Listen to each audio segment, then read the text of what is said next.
नमस्कार साथियों, स्वागत है आप सभी का। मैं हूं विक्रम सिंह। आज मैं लेके आया हूं ब्लूम टेक्सोनोमी पर आधारित एमसीक्यूज। जो टॉपिक हमने कल किया था, अगर किसी ने पहले नहीं देखा है तो वो पिछले वाले वीडियो में जा कर के आप देख सकते हैं। मैंने शिक्षा मनोविज्ञान करके अपने चैनल पर एक प्लेलिस्ट बनाया है, उसमें आप सारे जो भी हमने चैप्टर पढ़े हैं उनको देख सकते हैं। चलिए बिना देरी किए मैं क्वेश्चन शुरू करता हूं। और क्वेश्चन शुरू करने से पहले ये बता देता हूं कि हर क्वेश्चन पर आपको 10 सेकंड दिए जाएंगे। 10 सेकंड के अंदर आपने अपना उत्तर कमेंट बॉक्स में टाइप करना है। अगर आप कमेंट बॉक्स में नहीं टाइप करना चाहते तो अपना पेपर पेन लेके बैठिए, उसमें उत्तर आप लिखते जाना है, ताकि आप ये चेक कर सकें कि आपकी तैयारी कौन सी स्तर में चल रही है, आप आगे चल रहे हैं या अभी तैयारी में पीछे चल रहे हैं। चलिए बिना देरी किए मैं शुरू करता हूँ। पहला क्वेश्चन है, समस्या समाधान आधारित अधिगम में सबसे पहला चरण कौन सा होता है? ऑप्शन ए समस्या की पहचान, ऑप्शन बी समाधान की योजना, ऑप्शन सी समाधान का परीक्षण, ऑप्शन डी निष्कर्ष निकालना। आपका समय शुरू होता है अब। 9 और ये 10 सेकेंड हो चुके हैं। उत्तर है आंसर ए। पीबीएल प्रक्रिया में पहला चरण समस्या की पहचान करना है, ताकि छात्र समस्या को समझ सके और उस पर विचार कर सके। चलिए अगला क्वेश्चन देखते हैं। दूसरा क्वेश्चन है, ब्लूम की वर्गीकरण प्रणाली के कितने स्तर होते हैं? पहला ऑप्शन है 3, दूसरा ऑप्शन है 5, तीसरा ऑप्शन है 6 और अंतिम ऑप्शन है 7। सही उत्तर के लिए 10 सेकंड दिए जा रहे हैं। 8, 9 और ये 10। आंसर है सी। ब्लूम की वर्गीकरण प्रणाली में कुल 6 स्तर होते हैं: ज्ञान, समझ, अनुप्रयोग, विश्लेषण, मूल्यांकन और सर्जन। चलिए अगला क्वेश्चन देखते हैं। तीसरा क्वेश्चन है, प्रॉब्लम बेस्ड लर्निंग पद्धति में किस प्रकार की समस्या दी जाती है? पहला ऑप्शन है सरल समस्याएं, दूसरा ऑप्शन है वास्तविक जीवन से जुड़ी समस्याएं, तीसरा ऑप्शन है गणितीय समस्याएं, चौथा ऑप्शन है काल्पनिक समस्याएं। 10 सेकंड दिए जा रहे हैं।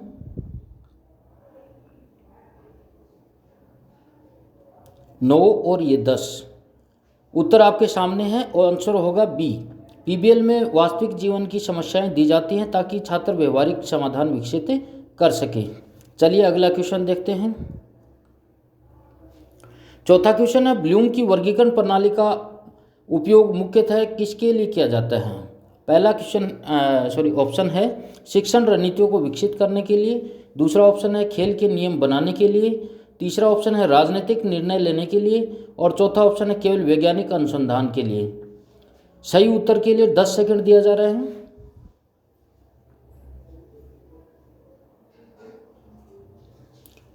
10 सेकंड हो चुके हैं। उत्तर आपके सामने है। ब्लूम टेक्सोनोमी का उपयोग मुख्यतः शिक्षा के क्षेत्र में अधिगम उद्देश्यों को स्पष्ट करने के लिए, सीखने की प्रभावशीलता को बढ़ाने के लिए किया जाता है। इसलिए आपका उत्तर होगा आंसर ए।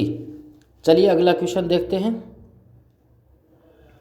समस्या समाधान आधारित अधिगम में शिक्षक की भूमिका क्या होती है?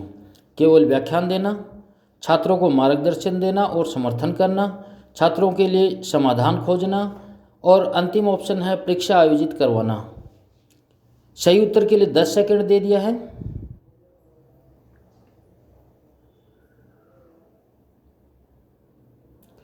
10 सेकंड हो चुके हैं। उत्तर आपके सामने है और सही उत्तर है बी।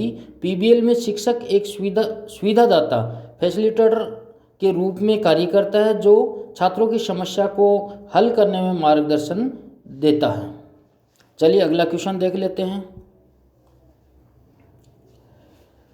छठा क्वेश्चन है, समस्या समाधान आधारित अधिगम का मुख्य उद्देश्य क्या है? पहला ऑप्शन है रटने की प्रवृत्ति को बढ़ाना, दूसरा ऑप्शन है छात्रों में विश्लेषणात्मक और सृजनात्मक सोच को बढ़ावा देना, तीसरा ऑप्शन है छात्रों को अधिक गृह कार्य देना और अंतिम ऑप्शन है परीक्षा में अधिक अंक प्राप्त करना। 10 सेकंड दिए जा रहे हैं।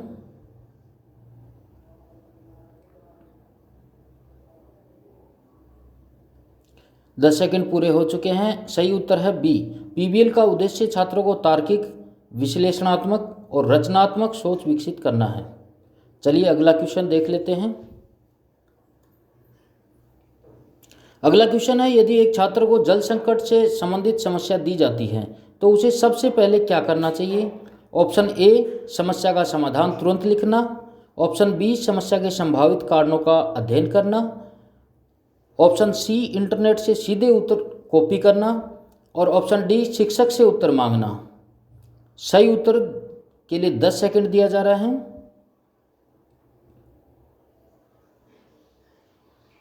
10 सेकंड हो चुके हैं। आंसर आपका है बी। पीबीएल में समाधान विकसित करने से पहले समस्या के मूल कारणों को समझना आवश्यक होता है। चलिए अगला क्वेश्चन देखते हैं।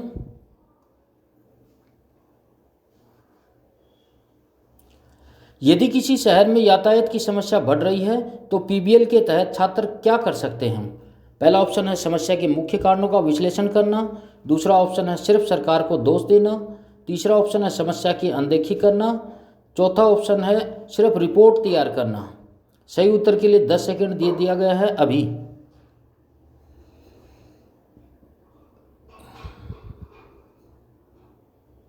दस सेकंड हो चुके हैं। सही उत्तर ए है, समस्या का गहन विश्लेषण करना, और पीबीएल का ये प्रमुख भाग है।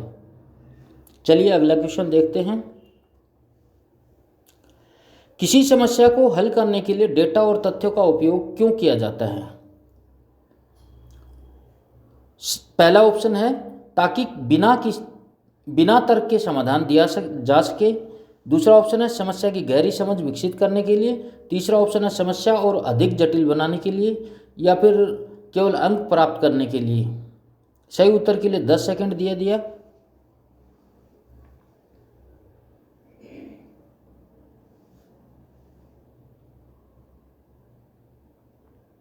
दस सेकेंड हो चुके हैं। आंसर है आपका बी। समस्या समाधान में तर्कसंगत निष्कर्ष निकालने के लिए डेटा का उपयोग महत्वपूर्ण होता है। चलिए अगला क्वेश्चन देख लेते हैं। अगला क्वेश्चन है समस्या समाधान आधारित अधिगम की सफलता का आकलन कैसे किया जाता है? पहला ऑप्शन है केवल परीक्षा अंकों के आधार पर, दूसरा ऑप्शन है छात्रों की समस्या समाधान क्षमताओं और उनके समाधान के व्यवहारिक प्रभाव के आधार पर, तीसरा ऑप्शन है केवल किताबी ज्ञान के आधार पर, और अंतिम ऑप्शन है केवल शिक्षक की राय के आधार पर। आपके 10 सेकंड शुरू होते हैं अभी।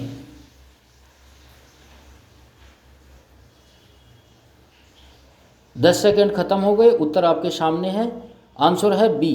पीबीएल की सफलता को छात्रों की समस्या समाधान क्षमता और व्यवहारिक सोच के आधार पर मापा जाता है। चलिए अगला क्वेश्चन देख लेते हैं। 12वां क्वेश्चन है यदि किसी समुदाय में जल संकट है तो समस्या समाधान आधारित अधिगम के तहत छात्र क्या कर सकते हैं? जल संरक्षण के लिए कार्य योजना विकसित करना, समस्याओं की अनदेखी करना, केवल पुस्तकें पढ़ना, या फिर सरकार से शिकायत करना। आपका समय शुरू हो गया अब।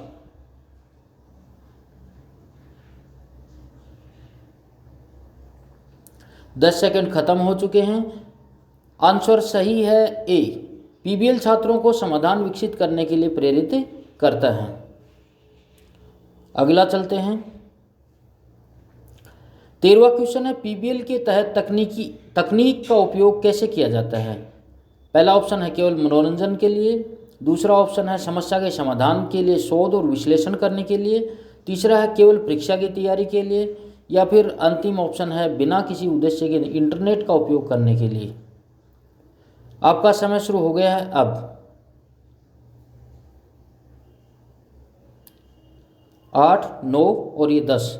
आंसर है आपका सही बी। समस्या के समाधान के लिए शोध और विश्लेषण करने के लिए दिया जाता है, और इसकी व्याख्या यह है समस्या के समाधान में तकनीक और अनुसंधान महत्वपूर्ण भूमिका निभाते हैं। चलिए अगला क्वेश्चन देख लेते हैं। ब्लूम टेक्सोनोमी में ज्ञान नॉलेज स्तर का प्राथमिक उद्देश्य क्या है? पहला ऑप्शन है नई जानकारी बनाना, दूसरा ऑप्शन है जानकारी को याद रखना, तीसरा ऑप्शन है जानकारी का विश्लेषण करना, चौथा ऑप्शन है समस्या समाधान करना। आपका समय शुरू होता है अब।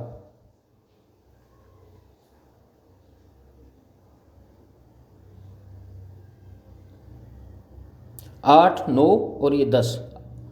सही उत्तर है बी, जानकारी को याद रखना। ब्लूम टेक्सोनोमी के पहले स्तर स्मरण में विद्यार्थियों को पहले से सीखी गई जानकारी को याद रखने और पुनः प्रस्तुत करने के लिए आवश्यकता होती है।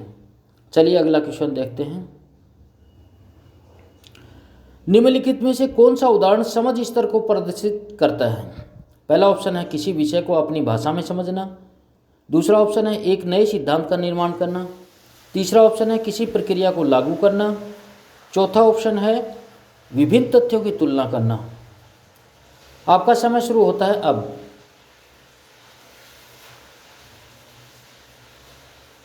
समय खत्म हो गया है। उत्तर है ए, किसी विषय को अपनी भाषा में समझना। और समझ का स्तर विद्यार्थियों को अवधारणाओं को स्पष्ट करने और उनकी व्याख्या करने और उन्हें अपनी भाषा में बताने की अनुमति देता है। चलिए अगला क्वेश्चन देख लेते हैं। 16वां क्वेश्चन है, एक शिक्षक छात्रों को गणितीय सूत्र सिखाने के बाद उन्हें नए सवाल हल करने के लिए कहता है। यह कौन सा संज्ञानात्मक स्तर दर्शाता है? पहला है स्मरण, दूसरा है अनुप्रयोग, तीसरा है विश्लेषण और चौथा है मूल्यांकन। आपका समय शुरू होता है अब।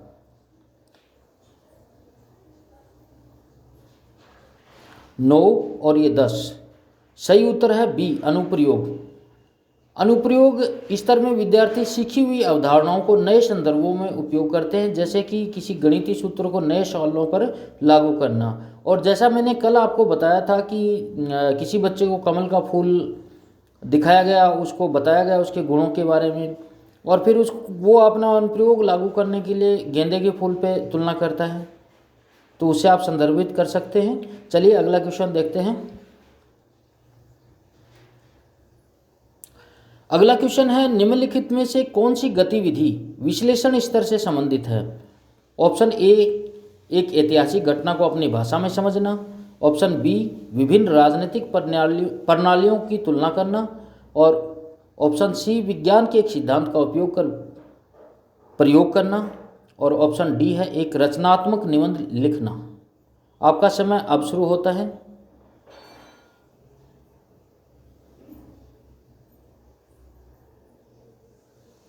दस सेकेंड हो चुके हैं। उत्तर है बी, विभिन्न राजनीतिक प्रणालियों की तुलना करना। और इसको ये मान सकते हैं विश्लेषण स्तर पर विद्यार्थी अवधारणाओं और सूचनाओं को तोड़ते हैं और उनके बीच संबंधों को पहचानते हैं, जैसे कि तुलना और वर्गीकरण में करना होता है। चलिए अगला क्वेश्चन देखते हैं। अगला क्वेश्चन है, एक छात्र ने दो वैज्ञानिक सिद्धांतों की तुलना करके बताया कि कौन सा अधिक तार्किक है। यह कौन सा स्तर प्रदर्शित करता है? पहला है ऑप्शन विश्लेषण, दूसरा अनुप्रयोग, तीसरा मूल्यांकन और चौथा है स्मरण।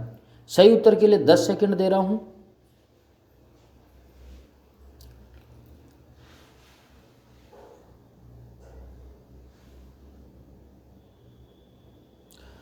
दस सेकेंड आपके खत्म हो चुके हैं और सही उत्तर है सी, मूल्यांकन स्तर में विद्यार्थी विभिन्न विकल्पों का आकलन करके एक निष्कर्ष निकालते हैं और उनकी प्रभावशीलता का निर्णय लेते हैं, इसलिए इसका सही उत्तर होगा मूल्यांकन। चलिए अगला देखते हैं। एक छात्र को नए प्रकार की कहानी लिखने के लिए कहा गया है, जिसमें वह मौजूदा कथानक से अलग एक नई शैली जोड़ता है। यह किस संज्ञानात्मक स्तर का उदाहरण है? पहला ऑप्शन है विश्लेषण, दूसरा है सर्जन, तीसरा है अनुप्रयोग और चौथा है समझ। सही उत्तर के लिए 10 सेकंड दे रहा हूं।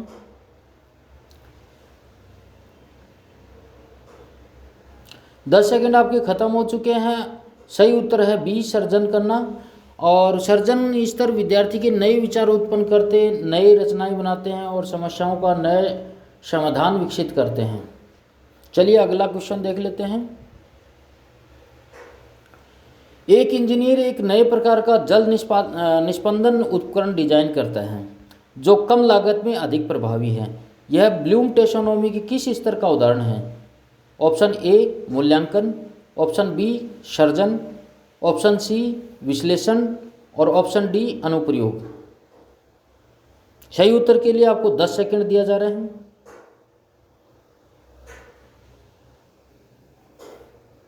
10 सेकंड हो चुके हैं।